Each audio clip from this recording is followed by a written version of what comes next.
Hi fams, welcome back to another video on the NeTech channel. In this new video, I'm going to be showing you how you can set Google as the default search engine on your Microsoft Edge browser.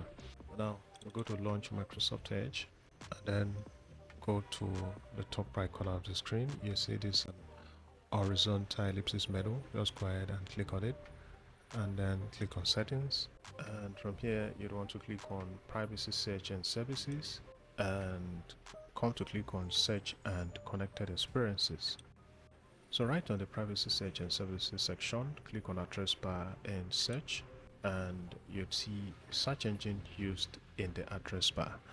So you can actually click on the drop down and you see a couple of search engines that you can select as a default for running searches on the Microsoft Edge.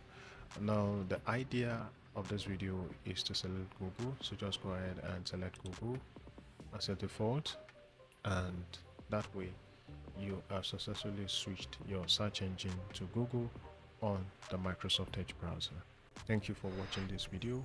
Kindly like and share, and also subscribe to my YouTube channel.